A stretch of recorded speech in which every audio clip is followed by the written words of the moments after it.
Hello all. Last week was World Password Week. However, this year many tech giants chose to replace the word password with passkey. In fact, on what was World Password Day, Microsoft announced that all new Microsoft accounts will now be passwordless, use passkeys by default, and existing accounts will be transitioned as quickly as possible. The RSA conference last week didn't unleash the hailstorm of vulnerabilities that I expected, but instead there was a steady stream of new product and enhancements announced, most involving the use of AI. There was at least one vulnerability revealed last week that has devastating potential. Apple AirPlay vulnerability was revealed that can enable zero-click device takeover, denial of service, remote code execution, man-in-the-middle attacks, and more. This is as serious as it gets since the defects are in the Apple AirPlay SDK itself and will need to be fixed in everything that uses it. Attackers can use these flaws to set up beachheads to other attacks, to spy on networks, and to surreptitiously exfiltrate data. Check your devices for updates, and if you don't need AirPlay active, turn it off. iOS vulnerability was found in Darwin Notification System. This is a part of the operating system that lets processes communicate with each other, and this defect could crash the operating system with a single line of code. The fix is to update to iOS version 18.3 or later. Linux kernel has a defect dubbed Attack of the VSOC. And this was revealed this week, and it could allow for privilege escalation all the way to root. Check with your favorite Penguin vendor for updates to plug this hole. Microsoft passwordless future is here. Big Redmond has flipped the switch, and all new accounts will now be created with passkeys versus passwords. Any existing accounts that use password and MFA will be prompted to create a passkey after successful login, and then upon next login, you'll be prompted to log in with the new passkey. Now, it's unclear at this time how organizations that use other MFA methods and have complex conditional access policies surrounding logins will be affected by this change.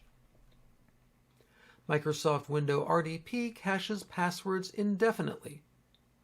A researcher discovered that RDP sessions cache passwords locally. Even if you change the password in Azure, the old password still works on the Windows RDP machine. In fact, many old passwords work. When brought to Microsoft's attention, they said this was by design and they had no plans to change it. Since this story broke this week, there has been a lot of press about it, so I expect that this unbelievable hole will get plugged soon. At least I hope so. Windows Server hot patching, pay to play. I was excited when I first learned that Microsoft would include the ability to hot patch locally run versions of Windows Server 2025. Previously, this had only been available in Azure-hosted Windows servers. Unfortunately, the world learned this week that Microsoft wants to charge us $1.50 per core per month for the privilege of needing to reboot only once per quarter. Somehow, this seems like a money grab to me. I saw a shirt on LinkedIn this week with the symbol hashtag NAAS on it. This stands for Not as a Service. Hundreds of people commented on the picture that they agree. I'm old enough to recall that you could purchase software or a license to use it, as vendors are apt to say, and it was perpetual. If you didn't want new versions, you could keep using the same version on your systems until either the software wouldn't work with the operating system or the silicon turned back into sand, whichever came first. Nowadays, nearly everything is a service that you pay for monthly. The last two generations have mostly grown up with the mindset of, what is my monthly payment for just about anything? And as long as they have enough money to pay the bills, they're content, never considering the long-term cost of ownership. Subscription everything. Car leases, finance $1,000 cell phone monthly, prepared meals delivered home, and monthly software subscriptions. I must admit, in some ways, always having the most up-to-date thing is a nice benefit of a subscription. But how many of the new features or enhancements do you truly find useful? I suspect that I could do pretty much everything I need to do regarding document writing with Microsoft Word 6.0.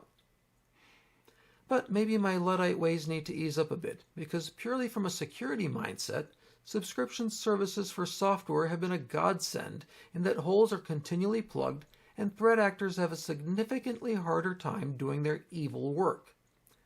So I guess the hashtag should be EIISBAS. Evaluate if it should be a service, because not everything should.